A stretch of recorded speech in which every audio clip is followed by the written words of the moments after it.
Second World War, because I don't want to go in a hurry when I don't want to rush. I want the students to understand first. Okay. We will see. See, this is the map of. You can see the map, right? Or you cannot see. No. Well, No, ma'am. just 1 minute. Okay. No, ma'am. Yeah, I think now you can see. Yes. What is this? Now you can see the map, right? No, ma'am. No, ma'am. No, ma'am. Screen Even is now not you can see visible. this, how come? Even now you cannot see. It's shown it got lost. Now? Yes, ma'am. I Yes, know. ma'am. See, this is the map of Europe during the Second World War. See, Hitler was in Germany. From here, he occupied Poland. This is Russia. Between Russia and Germany was Poland. All these countries were occupied by Russia. Lithuania, Belarus, all this. So it was Russia. So between Russia and Germany was Poland. Okay. It's more than facts. What we have to understand is because later you will have topics like war and peace. What are the reasons for war? What the country, why the countries go for war? Then you have to see how these two countries decided we'll occupy Poland together and share it. They are not even bothered about the people of Poland.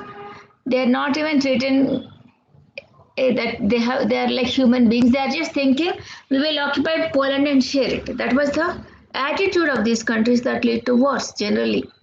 This is the attitude of leaders who are dictators. Rarely it happens in democracies, but generally during dictatorships. So they occupied, both of them, they occupied Poland. One part of Poland is taken by Germany, other part by Russia. Then from here, this is Belgium. Between Germany and France, I think you can see the map. He occupied Belgium. He occupied all these countries, Denmark, Norway, Sweden, the whole of Eastern Europe, Hitler occupied. Then he went to France, Spain, Portugal, everything he occupied.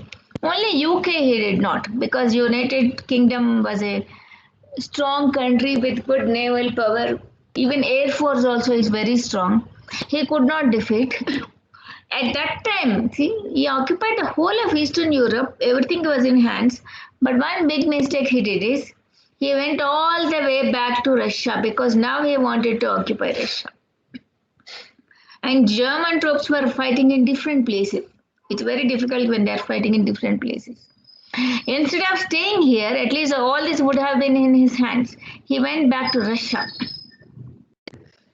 So once Russia came to know Hitler is going to attack her, because that time earlier they were friends. They even made a treaty of non-aggression.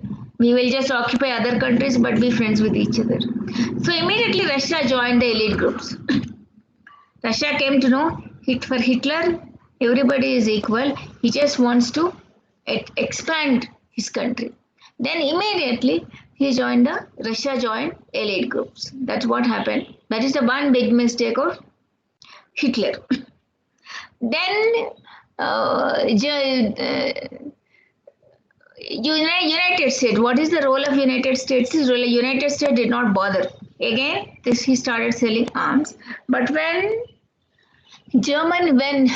Japan threw bombs on Pearl Harbor, that is the only time United States decided now we will enter the war.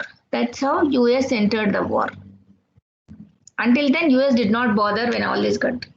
Then US occupied all these countries. He liberated because they were all under the control of Germany, the whole of Eastern Europe. Norway, Sweden, France, Belgium, Austria, everything was under the control of Europe. Czechoslovakia, all these countries. So they went on liberating all these countries. They took under their control. So, but here now all these are under the control of allied groups. Now Russia is also now an enemy country to Germany. So Germany had no choice but to surrender. So first Germany surrendered and Hitler committed suicide. But again, Japan was occupying every country. That was their. That time everybody was occupying different countries. Japan was occupying all the countries, Philippines, all in Southeast Asia. Then America said, now you stop, stop this imperialism in the Asia. But will Japan listen to US? Why should Japan listen to US at all? Because United States was the country which was supplying arms to both the countries. And Japan felt cheated in the First World War. After the First World War, Japan listened to them but got nothing. So Japan was not listening. So US threw atom bomb on Hiroshima and Nagasaki. That was the time Japan surrendered, because that effects of this atom bomb lasted for many years. That was the end of Second World War. Okay, now we'll go to the what are the effects of Second World War. We'll do only Second World War today. Next class we will do Cold War.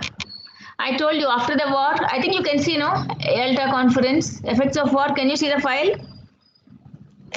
Yes, ma'am. Okay. Yalta Conference. Oh, immediately after every war, generally they decide, what to do next, what to do with all the defeated countries. So immediately they called for a conference, because now they have to include Stalin.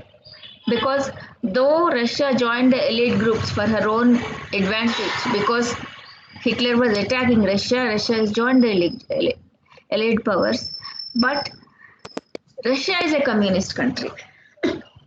These West European countries, they feel communism is a threat. Generally, these capitalist countries do not want communism in their country. So they tell you what happens in a country when a country becomes a communist country. What will happen to all the rich business people? They will become common people, isn't it? The whole land, everything has to be distributed. You don't have private property. So they don't want this communism to enter into Eastern Europe. So they discuss that now we should not have because Russia occupied many countries around Czechoslovakia, many countries around Poland, all this. So these people took a promise from Stalin, asking him that now you should leave all these countries, conduct elections. They should not be under your control at all. They should be democracies, conduct free and fair elections. Stalin agreed. Then the Nuremberg trial. Nuremberg is a place in Germany actually. All these Nazis, because they did a lot of atrocities during the Second World War. Especially the whole lot of Jews were killed during the Second World War. Even Jews were killed, even common people, because Hitler felt that the people who are handicapped, mentally handicapped or physically handicapped, he felt that there is no need for them to live because they don't contribute to the economy of the country, or in any way they cannot contribute. So a lot of people used to be killed in gas chambers. They would collect hundreds of people, sometimes thousands of people in one gas chamber. They don't even have knowledge of that. And poisonous gas will be used and they would all be killed. So a lot of trials were held and people were punished, a lot of Nazis. And as usual, any war, only one thing is deaths. And because of American bomb, all this advanced technology, more people were killed. Compared to First World War, when 20 million people were killed, in the Second World War, around 80 million. Because American bomb itself killed 2 lakh people, right? 2 lakh people were killed.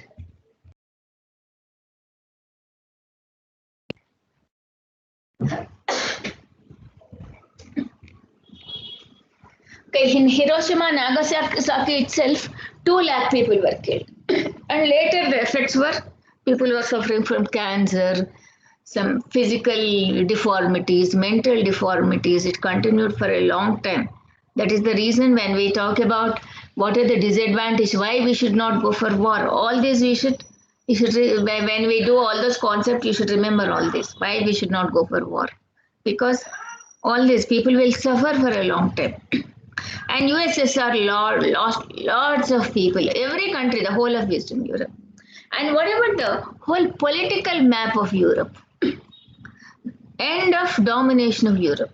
because that time earlier, the whole world was dominated by Europe. The politics was Eurocentric. Whatever happened would happen in Europe. We say First World War. Where the war took place? In Europe.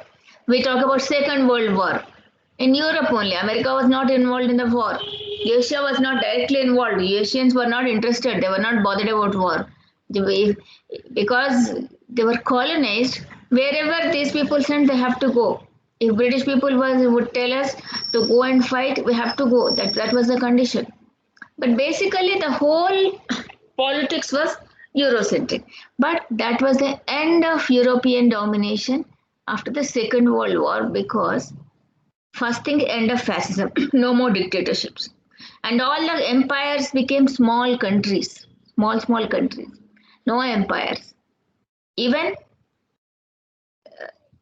Even countries like England, all other countries were also pressurized to give up independence to all the even Asian and African countries. That's how India also got independence, because that was the time America was talking about theory of self-determination.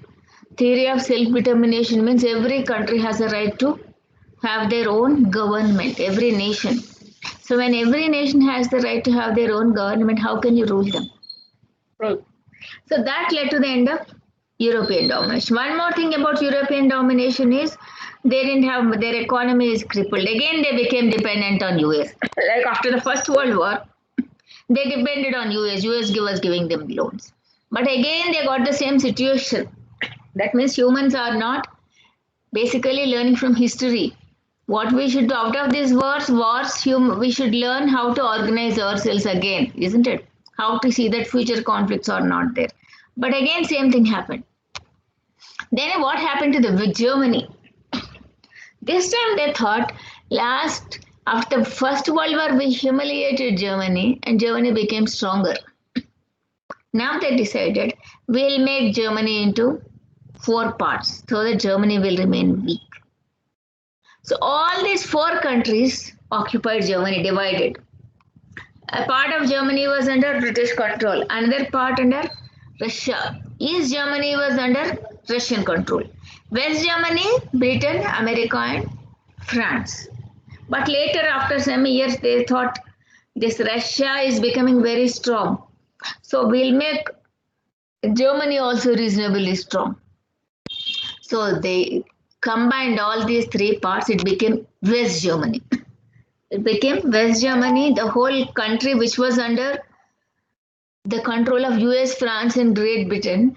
It became West Germany and it became democracy. But Soviet Union continued to control East Germany and it became a communist country. Then, since the whole Europe was under a crippled economy and they have to recoup themselves, and they took a lot of loans from US. For every war, they are taking loans from United States. Right? When they take a lot of loans from United States thought how they will pay back the loans. And otherwise also, what will United States do alone, though it has become rich? You need markets. United States has become, when America becomes industrially rich, they want to sell their goods, right? Then America thought we need rich Europe to continue our economy. So they came out with a plan called Marshall Plan. The Secretary of State of US, David Marshall, he came out with a plan in 1948. This is also called European Recovery Program. That means European Economic Recovery Program. Okay. How to recover the economy, how the European countries to recover the economy. That means, again, they started helping. US started giving loans. Around $50 billion loan was given to rebuild all these countries. Even Russia was offered loan, but Russia rejected because Russia is a communist country. They did not, so USSR, it already became Soviet Union, but they did not want to take any loan from USA. But all these countries, even Germany was given, even Japan was given help. That's how all these countries again became rich. What is the military impact? Military impact is very high because lot of technology was used in the Second World War. Whenever there is need, you invent new technology. That led to the development of atom bombs and nuclear technology is developed. And lot of different kind of war materials are developed. And what about the power structure? Once European economy became backward, Europe is no longer powerful continent in the world. Asia was anyway not very powerful because they were colonized. Africa was also colonized. So USA and USSR emerged as superpowers because USA became very rich because USA did business out of all these world wars. And all these countries took the help of USA. And USA did not involve in the war, so it still remained rich. USA did not involve right from the beginning. And the war did not take place in American continent. So that led to emergence of USA as a superpower. Even USSR became rich. USSR, Union of Soviet Socialist Republic. Okay, Russia became USSR. It also became superpower because it occupied many countries around and became a big country, huge country called USSR, and all the East European countries were occupied by Soviet Union. Though they were independent later, they were still under the control of Soviet Union. This Czechoslovakia, Poland, many countries around, all the countries of East Europe were under the control of Soviet Union. Though they were independent countries, they were forced to become communist countries and they were under the control of Soviet Union. This led to the world. The power structure became bipolar. Bipolar means two power centers. Unipolar means one power center, one powerful country in the whole world. It has all the power. Bipolar means two power center. Earlier there were many powers, isn't it? France was big power. USA was also powerful country. Britain was powerful. Germany was powerful. Many is multipolarity. But now world became bipolar. Two USA and USSR, two power centers, and the whole world was divided into two blocks. Like some countries supporting USA, some countries supporting USSR. That led to the Cold War. Okay, America in Western Europe, all the Western Europe, American influence. They were supporting America. The whole of Eastern Europe were under the control of Soviet Union. They all became communist countries. That led to the Cold War. Cold War basically means that actually we have one whole chapter on Cold War. Anyway, Cold War basically means that there is all the conditions of war are there in the sense that both the countries are criticizing each other, both are ready with weapons, isn't it? Both are doing arms build-up because they're ready for war, but they don't go for a real war. War is never becomes hot. War always remains cold. Verbally they will criticize each other, and all the conditions of war are there. Always they are alert. Always they are with arms ready with. Always they are alert, but they don't fight. That is called Cold War. This led to the rivalry, competition between these two superpowers. That is called Cold War. What are the differences between these countries? One is ideological difference. One is communist, Soviet Union. Another is capitalist, America. One is democracy, the other is socialist, communist countries. Right. And what happened is because of the Soviet Union, there is socialist revolutions around the world. Wherever you go, and even now, you see communist parties everywhere in the world. We don't see BJP or Congress party in different parts of the world, but communist parties everywhere. If you see India, communist parties are there. If you see Great Britain, communist parties are there. France, everywhere. So this communist revolution was spreading around the world.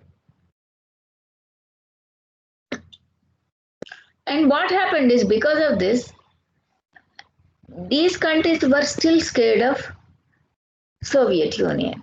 So they made an alliance called NATO, North Atlantic Treaty Organization. All the countries which were supporting Soviet Union, all the East European countries, Britain, France, we will do that in detail in Cold War. Britain, France, and all the West European countries, New Zealand and America, they formed an alliance, military alliance called NATO. What is this NATO for? Basically, it's a military alliance. If Soviet Union or any other communist country or any country attacks them, they will treat it as they would treat it as attack against themselves.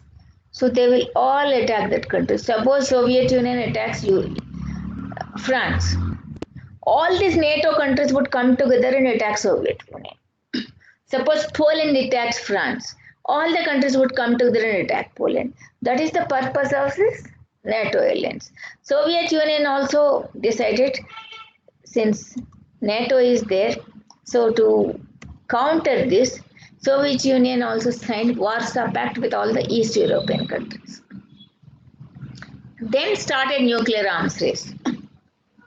Because Soviet Union did not trust America, because Stalin was not aware that though he joined Allied powers, Stalin did not know that America made an atom bomb until he dropped it on Hiroshima and Nagasaki. Then Soviet Union thought we should not trust this America. They are still keeping the things secretive. They are not our friends, right? So that led to the Cold War, and that led to nuclear arms race between these two countries. And Soviet Union also became dominant power. And because of this, many states became satellite states of Soviet Union. All these countries became satellite states of Soviet Union. East Germany, Czechoslovakia, Hungary, Romania, all this, Yugoslavia, Albania, all this. And West Europe joined US bloc. And then another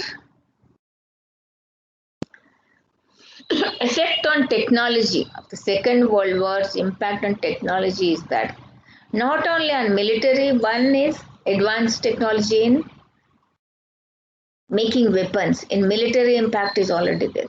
Another is new technologies to fight diseases, because every war leads to a lot of diseases, isn't it? After the Second World War, a lot of diseases spread. First thing in Japan, cancer and many other because of this atom bomb.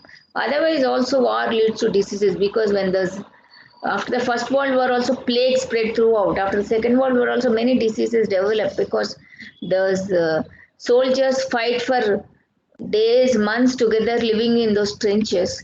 These trenches, after some time, they become very dirty because sometimes people are killed, they cannot come out. They live with those dead bodies.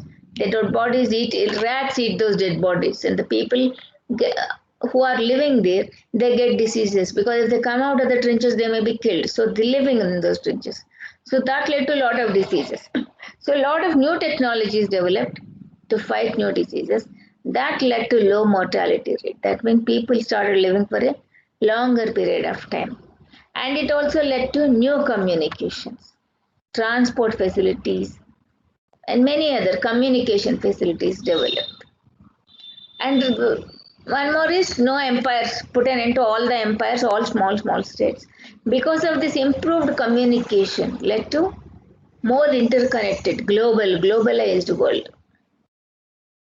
Of course, there was no internet. Now the world is more globalized because of internet. And now it's easy to communicate. Within seconds, you can pass the messages.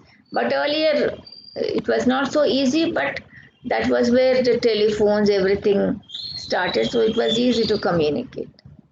Relatively easy. And it led to the birth of United Nations, because they thought now how to organize ourselves. After all the war, after all the bad effects, all the leaders came together. They started thinking, now we should organize ourselves in such a way that there will be no future war. Now how to live comfortably, they thought. So they again thought we should have one organization where all the countries are members. Because again, the same idealistic theory of international relations. Basically, after the First World War, after the failure of League of Nations, many people lost trust in the idealistic theory. They thought there's no point with these international organizations will not work. So they thought we should be realistic, we should be very careful. We should not trust anybody, be careful and have equipped with all the weapons. That was the theory, realistic theory came. But now they realize that it's very important to have one international organization where every country is a member. We should not do the same mistake like earlier, leave out many countries. Now United States, Soviet Union, China, UK, France, they became permanent members of the United Nations Security Council. Okay. They became permanent members of United Nations Security Council, and all other countries became members of General Assembly, where you can talk. General Assembly is like parliament, where everybody can express their opinions. They thought we should guarantee the security of all the member nations. We should see that nobody goes against the peace, world peace and security. And now they were talking about equal rights, because without equal rights we cannot maintain peace. We should think of equal rights both at the global level, in the sense that equal rights of all the countries. Otherwise, rich countries may occupy smaller countries. Then again it will lead to war. So equal rights at the global level and also equal rights at the national level. That means democracies. Everybody should have freedom. So the United Nations stood for equal rights, freedom of people, freedom of expression, and it also encouraged cooperation, economic cooperation, cultural cooperation, humanitarian cooperation. Because of that, many other organizations have come, Red Cross, many other, to help each other in times of need, economic, many other organizations it led to. Then it led to the end of imperialism. End of imperialism is very much connected with non-aligned movement. Okay. Once decolonization started, because Second World War came out with a theory, Roosevelt, the president of US, said all the states have a right to have their own government. Now we cannot have these empires, because they realized that these empires will lead to wars. Why this war started? Basically because of empires, isn't it? Everybody wanted more colonies. After the First World War, that put an end to imperialism in Europe. They said you cannot occupy each other countries in Europe, isn't it? But Asian and African countries were still under control of European countries. But even that would lead to wars, because the race for colonies will continue. That will lead to wars. Though they said now decolonization, the whole world, everybody is free. They said the whole world should be decolonized. Every nation has the right to have their own government. That led to the end of imperialism in Russia and Asia, that Africa and Asia. So Africa, all the countries in Africa and Asia became independent, not immediately, slowly over a period of time. That's how India also became independent. It led to the spread of nation states. Nation states is countries like India. Every nation has India as a nation, we want our own government. That is called nation state. Then what happened as the result of Cold War is non-aligned movement. All these newly independent states, because a lot of states became independent, they thought, now we should not again get involved in the affairs of these two blocks, because again they will interfere in our countries, and we don't have time for such things, and we don't have resources also, because now it's time for us to improve our economy. So they started organization called Non-Aligned Movement. Non-Aligned Movement was started in 73 under the leadership of Jawaharlal Nehru. That led to all the anti-colonial movements, and over a period of time all the countries became independent and the present world. These are the effects of Second World War. Do you want to ask something or should? Because I feel we should not start Cold War right now. Who is this? Jyotilakshmi. Any doubts?